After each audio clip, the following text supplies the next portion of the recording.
इतने अच्छे हो तुम, इतना पैसा दबाए हो तुम, ठीक।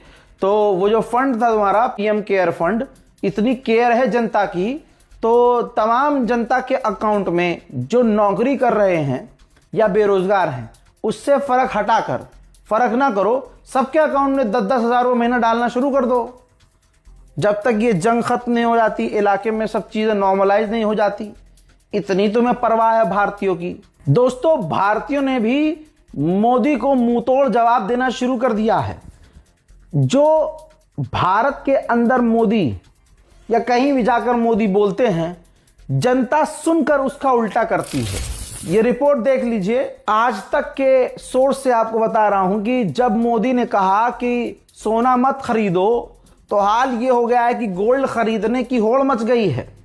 पीएम मोदी की अपील के बाद लोग सोना और खरीद रहे हैं। पीएम मोदी ने अपील की थी कि भैया सोना ना खरीदो, सोने की डिमांड उल्टा तेज हो गई है। ज्वेलरी की दुकानों पर सोने की बिक्री में 20% इजाफा हुआ है। यह खरीदारी ऐसे समय में बढ़ी है जब पीएम ने अगले 1 साल तक सोना ना खरीदने की अपील की है, आपको पता है। और सोने की बिक्री रोकने के लिए मोदी जी ने सोने के जो टैक्स है, यानी इंपोर्ट टैक्स है, उसको भी बढ़ाया है। मोदी मोदी मोदी है। अरे भाई, आज ही कोर्ट जाना, तू मुझसे ये खबर करवा के तू और मुझे फंसवा दे। पता चला कोर्ट गया, जज ने बोला आज वाली देखी थी मैंने, फिर लपेट रहा था तू भाई। भाई, भारत के अंदर बेड़ा गर्क होने वाला है। अभी तक मैं इस पे खामोश था क्योंकि ऐसा लोग पैनिक हो सकते थे, लेकिन अब तो चीजें खुलकर सामने आ गई हैं। जरा देखिए, कोई और नहीं है ये भैया, कोटक महिंद्रा बैंक के संस्थापक उदय कोटक ने अमेरिका ईरान युद्ध से उपजे हालातों को लेकर बड़ी बात कही है। इनका वीडियो है भाई, पूरा 3 दिन पहले आ गया था। इन्होंने अपने बयान में कहा कि अमेरिका और ईरान के बीच युद्ध का असर दिखना शुरू हो सकता है, इसलिए अब भारत को सबसे बुरे हालात का सामना करने के लिए तैयार रहना चाहिए। उदय कोटक कोई आम आदमी होता तो कोई फर्क नहीं पड़ता, कोई भी कुछ बोल सकता है भाई, लेकिन एक बिजनेसमैन इशारा कर रहा है और वो वर्ड यूज कर रहा है कि भारतीय को और भारत को सबसे बुरे समय से गुजरना होगा, सबसे बुरे समय से। कुछ समझ में आ रहा है? लॉकडाउन छोड़ दीजिए, लगे या ना लगे, लेकिन बुरा समय वैसा ही आने वाला है, ये तय है। भारत का बेड़ा गर्क वैसे भी अब हो चुका है। मैं तो पहले ही बोल चुका हूं कि मोदी प्रधानमंत्री थोड़ी हैं, इस देश के वो राजा हैं और उनको राजा जी कहकर घोषित करना चाहिए। ये कांग्रेस जितनी भी विपक्ष की पार्टी है, एमआईएम कांग्रेस, इनके तमाम नेताओं को जेल में डाल देना चाहिए जिंदगी भर के लिए।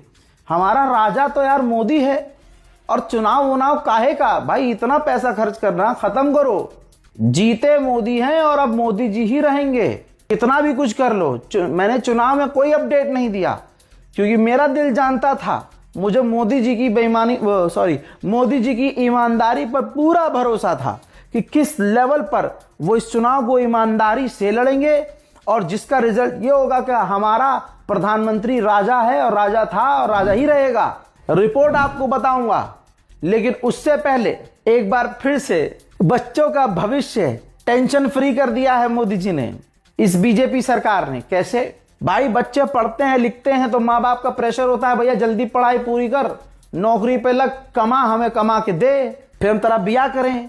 ये सारी चीजें शुरू होती हैं कमाई से, और कमाई तक पहुंचने के लिए बच्चे पर प्रेशर होता है पढ़ाई का, फिर सरकार पर प्रेशर होता है कि भाई नौकरी देनी पड़ेगी। अब नौकरी दे कहां से? अरे नौकरी कहां से दे? सरकार ने वो काम ही कभी नहीं किया कि नौकरी जनरेट हो, क्योंकि मोदी जी अपने मुंह से ही जनरेट कर देते हैं, लोग उस पर भरोसा कर लेते थे।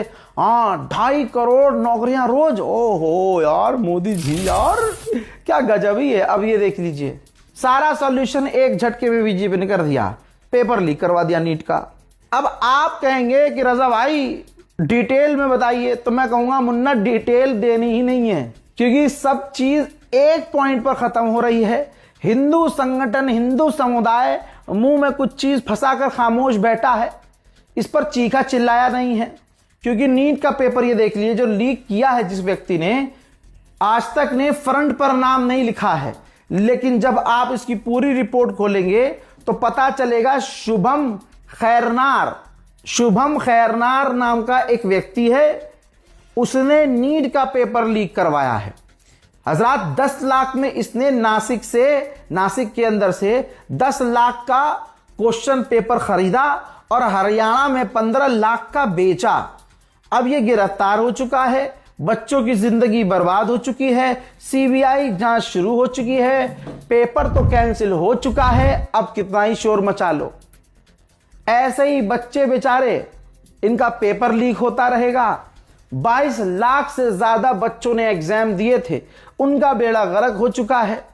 मोदी का मुंह खुलेगा नहीं, क्योंकि मोदी जी चाहते ही नहीं है कि तुम भैया अगर बेरोजगार रहोगे तभी तो बीजेपी की रैलियों में शामिल होगे, बेरोजगार रहोगे तभी तो सवाल नहीं करोगे। अगर तुमने मान लो नीट क्लियर कर लिया भाई, तुम तो नौकरी मांगना शुरू कर दोगे। समझ में आ रहा है? मोदी अरे यार कोर्ट जाना है आज। कंट्रोल उदय। मोदी की 56 इंच छाती दिखाऊं? 56 इंच। देखो द हिंदू की रिपोर्ट है, मोदी ने रशिया से तेल लेने को इनकार कर दिया कि हम रशिया से तेल नहीं लेंगे, नेचुरल गैस नहीं लेंगे। क्यों नहीं लेंगे? इसे हिंदू की रिपोर्ट में लिखा हुआ है कि अमेरिका ने जो पाबंदी लगाई है उसको फॉलो करते हुए अमेरिका से डर के, ट्रम्प से डर कर, जी हां, मोदी सरकार ने अपने दोस्त रशिया को धोखा फिर दिया और कहा कि हम आपसे तेल गैस नहीं खरीदेंगे। मोदी है तो ओ मोदी जिंदाबाद। आपने रील में, इंस्टाग्राम में, एक्स पर एक अधिकारी है, उसको देखा होगा भाई, वो गरीबों के, आम लोगों के मकान तोड़ता है। माशाअल्लाह वो हिंदू मुसलमान नहीं करता है, रीलबाजी फुल करता है और जाता है और मतलब वो बड़ी बड़ी कॉलोनी, अमीर गरीब सब तोड़, एक उसका शौक है मकान तोड़ना, लोगों को धमकी देना। ठीक है, दिमाग में आया तो मैंने बोल दिया। ऐसे ही भारत के अंदर आपको बदमाश तानाशाह बहुत मिलेंगे। अब कहते हैं कि भारत के अंदर करप्शन नहीं है। यह बात जैसे ही आप बोलेंगे कि भारत के अंदर करप्शन नहीं है, महात्मा गांधी की कानों में हंसने की आवाज आएगी। अब इस रिपोर्ट को जरा देख लीजिएगा और ज्यादा जानकारी के लिए गूगल कर लीजिएगा और 1-2 दिन के अंदर इसकी रिपोर्ट फुल आपके सामने अखबारों में मिल जाएगी। IPS IAS ने खरीदी जमीन, ठीक है, किसी जगह जमीन खरीदी। जैसे ही जमीन खरीदी कुछ दिन बाद वहां से हाईवे निकला और 10 गुना उस जमीन के दाम बढ़ गए।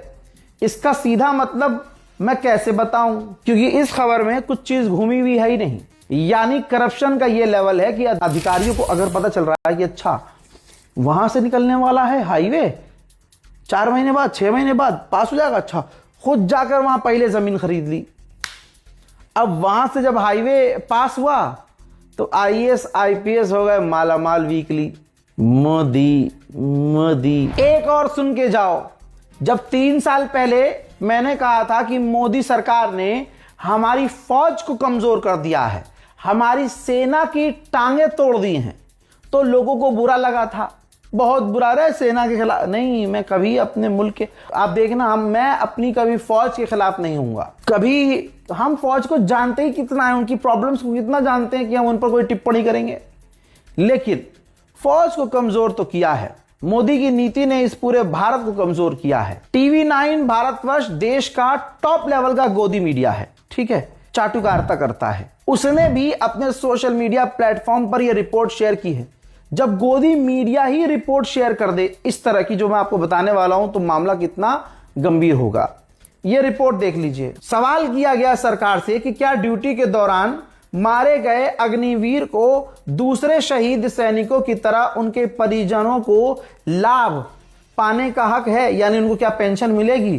केंद्र सरकार ने जवाब दिया बॉम्बे हाई कोर्ट को कि ये जो पेंशन वेंशन है ये अग्निवीर सैनिक को मरने पर भी नहीं मिलेगी। अगर अग्निवीर सैनिक कोई शहीद भी हो जाता है देश की सेवा करते